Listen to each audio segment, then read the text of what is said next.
un balance de lo que sucedió hasta ahora y empezar a hablar de lo que puede venir después con el jefe de gabinete de la Nación, Santiago Cafiero, que tuvo la gentileza de atendernos el teléfono esta mañana. Santiago, muy buen día. Acá Nico Lantos con Dacil Lanza y toda la audiencia de Palermo Bujan escuchándote en el Destape. ¿Cómo estás? ¿Qué tal, Nico y equipo? Buen día. Buen día. Quería empezar la charla preguntándote cómo estás viendo vos, cómo están viendo en el gobierno la previa de las elecciones.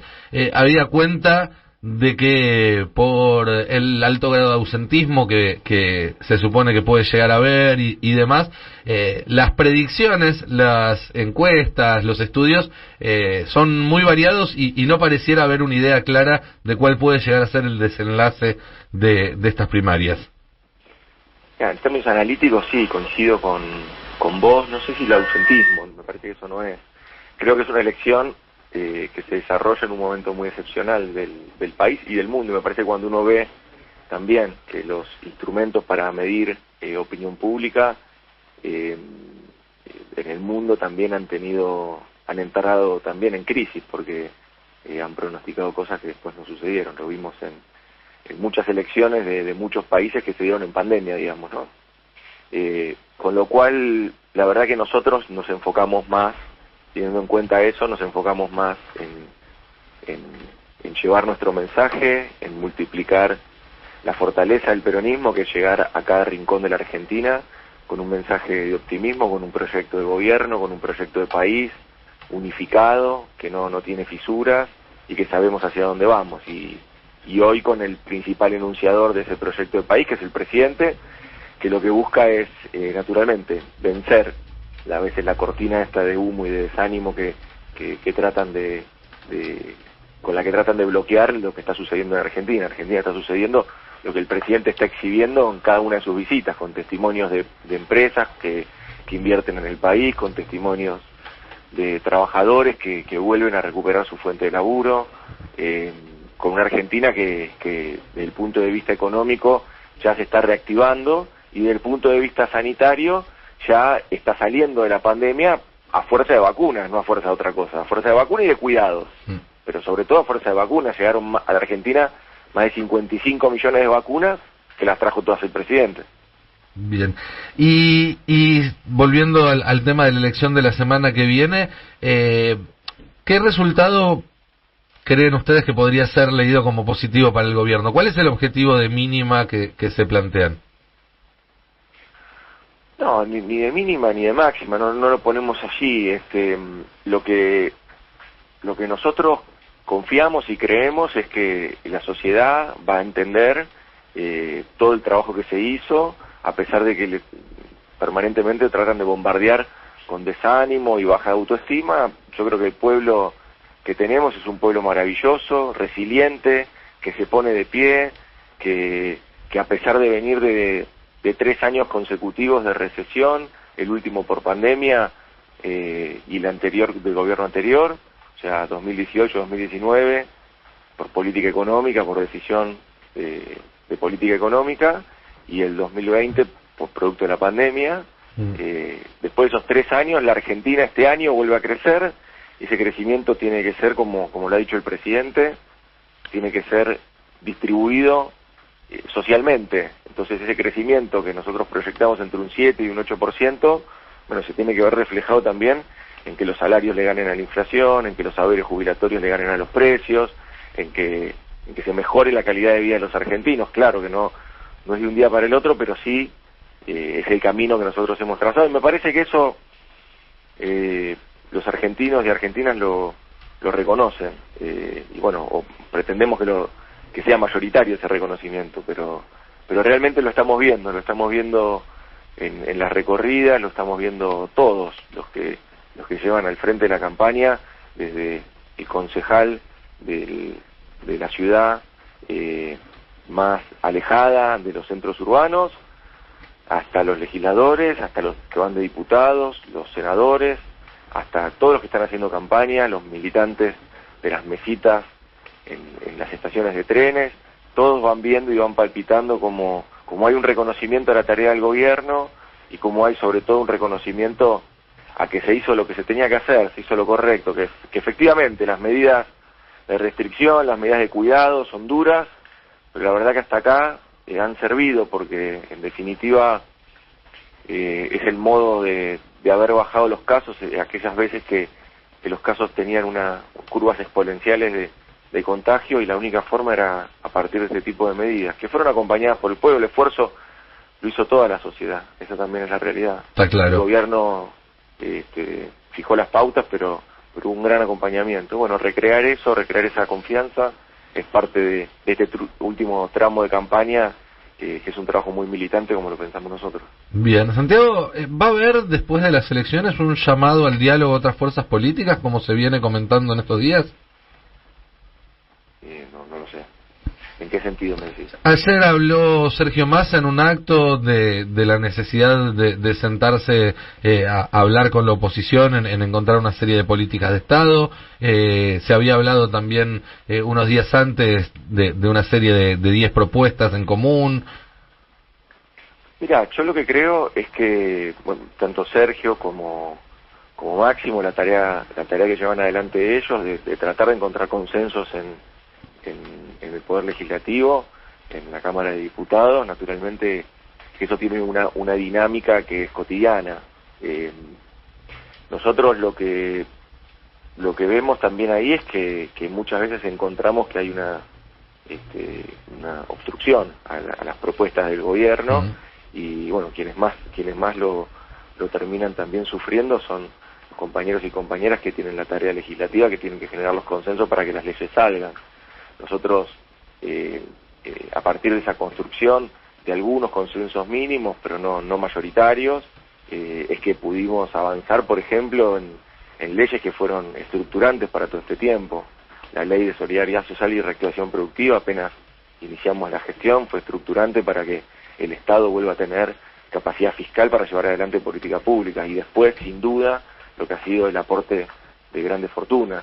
Esa ley también nos permitió tener recursos para urbanizar barrios populares, para continuar con la compra de vacunas, es decir, y eso nos fue acompañado, digamos, por este gran entramado opositor que vos me decís. No, está claro. Y hubo responsabilidad de algunos dirigentes que sí acompañaron esto, independientemente de nuestro color político, que entendieron que la necesidad no era una necesidad del gobierno, sino que era una necesidad del país. Pero esto no pasa habitualmente, la verdad que es esa. Creo que nosotros no debemos renunciar al diálogo de todos modos, y me parece que en esa línea se expresó Sergio, y coincido naturalmente, nosotros no renunciamos al diálogo. El presidente ha hecho reuniones durante el año pasado, bueno, recordás bien, sí, claro. No solo con los gobernadores, que eso es habitual, sino también hubo 3 reuniones con los diputados y diputadas, con los bloques opositores, y esas reuniones también en su momento fueron fructíferas. Después lamentablemente ganó más los encuestadores y el marketing político, y algún llamado más radicalizado de parte de los partidarios, y después ellos no terminaron yendo. Bien. ¿Era eso o que no tenían propuestas? Yo creo que son las dos cosas. Bien, y en ese contexto, déjame preguntarte, porque ya tu opinión sobre las declaraciones de ayer a la mañana de Mauricio Macri respecto a que ante un resultado electoral adverso este gobierno debería cambiar o debería irse, pero digo, más allá de tu opinión al respecto, que ya la diste, ¿qué te preocupan más, las declaraciones de Macri o que no hayan dirigentes dentro del arco opositor que salgan a despegarse de ese tipo de oposiciones, que no se vean matices al respecto de esos temas, o del golpe en Bolivia, o del ataque contra Miguel Arias, dentro de Todos Juntos por el Cambio? Y a mí me parece preocupante porque todo esto está englobado en un discurso de odio también que se promueve de parte de las derechas más antidemocráticas y reaccionarias. Se promueven discursos de odio, se promueven ataques personales, donde también las redes sociales son un canal para silenciar voces, para agredir, y a veces esas redes sociales que utilizan esa tonalidad, ese lenguaje de odio, se ve reflejado también en la palabra de dirigentes políticos. Entonces, lamentablemente lo que se ve ahí es que se degrada la democracia, y se pone en riesgo, verdaderamente. El discurso del odio pone en riesgo la democracia. Y cuando no hay ningún tipo de reflexión con respecto a lo que está sucediendo, después lo que pasa es que se sorprenden cuando hay algún acto de violencia y también tardan lo mismo en reaccionar. Entonces, me parece que tiene que quedar claro que cuando sembrás odio, cosechás odiadores, y eso se tienen que hacer cargo quienes están sembrando odio cotidianamente en la sociedad argentina. Nosotros, por otro lado, lo que tratamos es de poner democracia, poner debate, no esconder nuestras ideas, mucho menos invisibilizar a nuestros dirigentes, sino hacernos cargo, mostrar lo que somos. Como dice Tolosa Paz y Goyán, nosotros podemos mirar a los ojos a los argentinos, podemos decir también que hemos tenido errores, pero podemos mirar a los ojos a los argentinos y contarle todas las cosas que hicimos durante la pandemia, por ejemplo. Mientras otros lo único que pueden hacer durante la pandemia, exhibir cuál fue su comportamiento durante la pandemia, fue o irse de viaje o tener declaraciones horribles como que se muera el que se tenga que morir, y dejar librado a la suerte del mercado la atención de la salud de los argentinos, o convocar a marchas de contagio y promover también, a partir de un uso inadecuado de la palabra libertad, promover una suerte suertes de marchas que lo que, digamos, no tenían ningún tipo de sentido desde el punto de vista sanitario, y todo eso se fue haciendo durante el año pasado. Bueno, y después de ahí, si querés pasar a todo las barbaridades que dijeron relacionadas a las vacunas, ¿no? Que eran veneno, que no existían, que no iban a llegar, que llegaron pero son pocas, que ahora son muchas pero faltan y que llegaron tarde. Bueno, la verdad que es eso. Entonces, cuando los argentinos y argentinas estén allí en el cuarto oscuro, van a pensar cuál es el espacio que los cuidó y cuál es el espacio que les dijo en la televisión lo que querían escuchar para sacar un rédito electoral. Nadie es tonto acá. Cafiero, Dacir Lanza lo saluda. Quería preguntarle justamente si frente a esa amenaza de la que está hablando y de esos discursos de odio, cree que el oficialismo tuvo una respuesta, incluso también con respecto a lo que pasó en Corrientes, con el tiro que recibió el diputado, si cree que el oficialismo también dio una respuesta que esté a la altura, porque vimos que los actos de campaña se siguieron, y cree que realmente fueron contundentes. Yo creo que sí, nos involucramos rápidamente. La ministra Frederick viajó inmediatamente a la provincia de Corrientes con los equipos más sofisticados que tenemos para hacer investigación criminal, que son los de la Policía Federal. E inmediatamente se puso a disposición todo el equipo y el equipamiento nuestro, es el equipamiento más tecnológico que tenemos en la Argentina, y se empezó a trabajar sobre eso. Lo cierto es que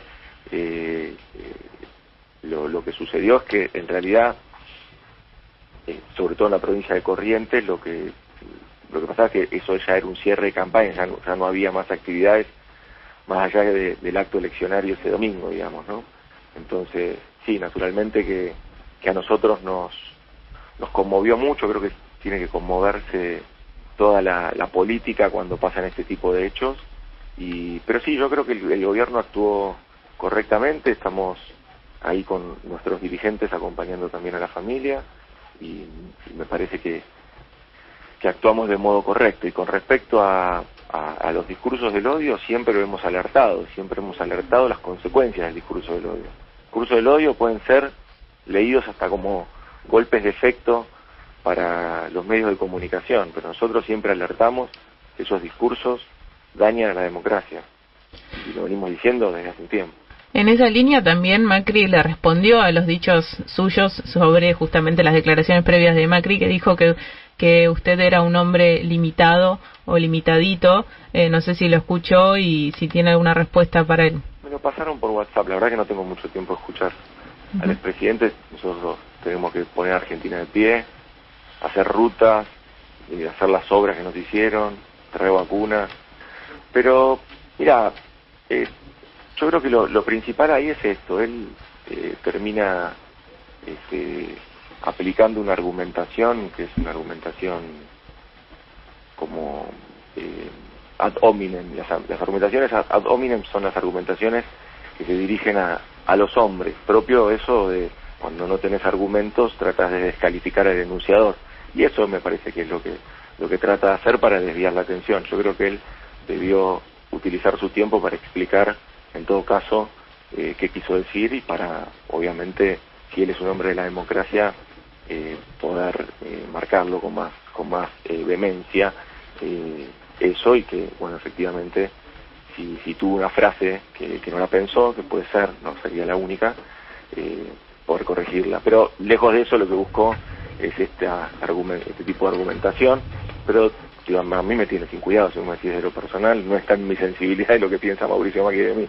Te imaginarás que mi preocupación son otras. Lo que sí creo es que limitado dejó al futuro de los argentinos, con la deuda, limitado dejó al futuro de los argentinos, con el desempleo, con el crecimiento de la pobreza, con un modelo de especulación financiera para sus amigos, que fueron los únicos que hicieron plata, para sus familiares, que fueron los que blanquearon después de que modificó una ley que expresamente decía que no se podía hacer, la modificó él en la reglamentación, directamente desde su investidura presidencial, utilizó su firma para favorecer a su familia y que blanquee plata negra que tenía afuera.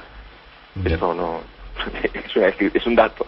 Está claro. Estamos hablando con Santiago Cafiero, jefe de gabinete de la Nación.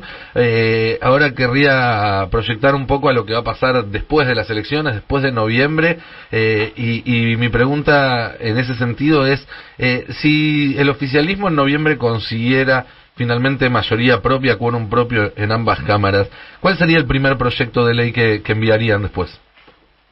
Nosotros estamos trabajando sobre proyectos que generan mucho consenso en los sectores empresarios, en los sectores productivos. Tenemos proyectos para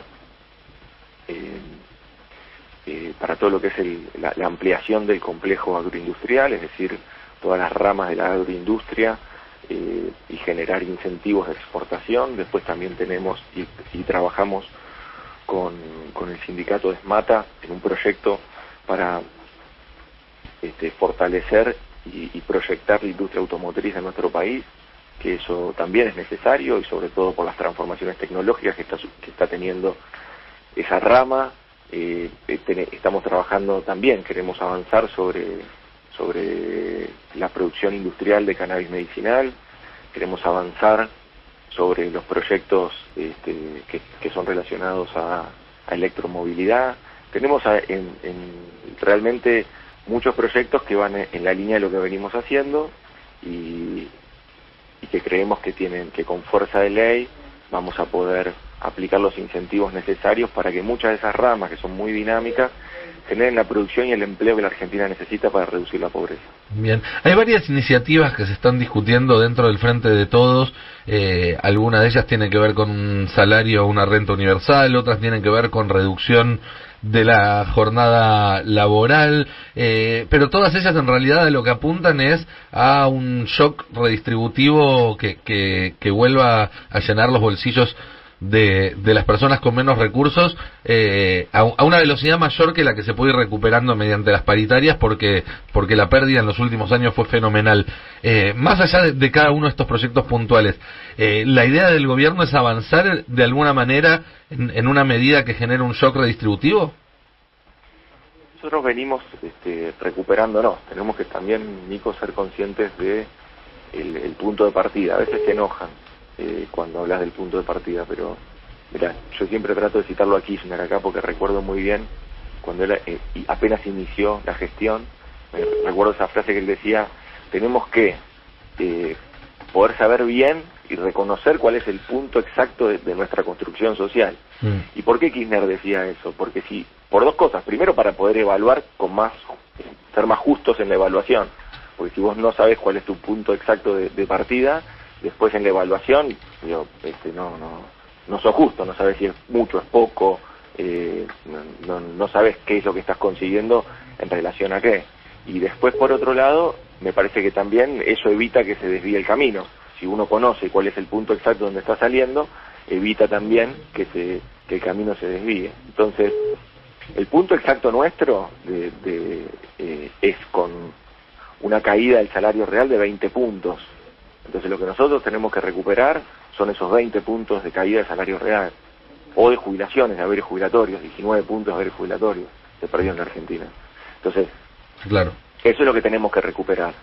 Yo te puedo dar un testimonio, que es un testimonio muy cortito, una foto si querés, del primer trimestre del año 2020, antes de que llegue la pandemia. La Argentina ya había recuperado 6 puntos en términos reales de su salario. Es decir, ese era el camino. Después vino la pandemia. Ahí hubo un bono, ¿no? Una decisión del gobierno nacional de dar un bono a todos los trabajadores. Nosotros avanzamos, sí, ¿no? Abrimos paritarias, hicimos un bono para los trabajadores y trabajadoras. ¿Podría haber otro este año? Parte de ese bono era a cuenta de paritarias, es decir, reactivamos todo eso y también suspendimos los tarifazos, entre otras cosas, ¿no? Este es el gobierno que no va a haber tarifazos con nosotros. Está claro. Entonces eso también implicó, y ese primer trimestre donde claramente habíamos empezado a desacelerar la inflación. Todo esto habíamos bajado las tasas, de hecho están bajas todavía, las tasas de referencia, las tasas de interés. Entonces, es decir, habíamos empezado un caminito que iba en esa dirección. Claro, hoy nos quedamos con esa foto porque después vino la pandemia. Está claro. Ahora, en la situación, ¿dónde estamos ahora? Hoy estamos recuperándonos de la pandemia. El mes de julio ya nos da también un aumento en el RIPTE, que es una de las medidas de los salarios privados formales, que está 4,5% arriba, así que eso también nos va a dar un sendero donde necesitamos que se recuperen los salarios y que se recuperen los haberes jubilatorios. Pero lo que te hago un poco toda esta película porque me parece que es necesario saber y entender cuál es nuestro punto de partida. Nosotros hoy ya nos estamos recuperando de la caída de la pandemia. Ahora nos tenemos que recuperar de los 20 puntos que Macri le sacó al bolsillo de los trabajadores y trabajadoras. Bien, te hago 2 cortitas más, Santiago, y te dejo. Gracias nuevamente por tu tiempo. Por un lado, ¿están pensando en un gabinete diferente para los segundos 2 años de mandato? No, la verdad que el presidente está muy conforme con la tarea de todos sus colaboradores, y verdaderamente lo que necesitamos ahora es continuar con todas las proyecciones y las propuestas y proyectos que tenemos que estaban para este año, terminarlas, cumplir con las metas que se habían propuesto para este año, rutas, casas, políticas industriales, políticas de fomento a las pymes. Esa es la dirección. Bien. Nosotros tenemos que concentrarnos en eso. Bien, y una última. Se habló bastante esta semana sobre el tema del cannabis recreativo. ¿Está en la agenda del gobierno avanzar con una ley en ese sentido? Hoy primero lo que el gobierno quiere avanzar es en la ley de cannabis medicinal. Eso ya está en el Congreso. Eso nos parece que es un debate que es importante, que también va a permitir avanzar y conocer más sobre este debate, y lo que pretendemos nosotros es eso, es primero avanzar con el cannabis medicinal, que ya hay un proyecto de ley en el Congreso y que pretendemos que eso se vaya tratando. Bien, muchísimas gracias, Santiago Cafiero, jefe de gabinete de la Nación, por esta comunicación con el Destape Radio. Gracias a ustedes.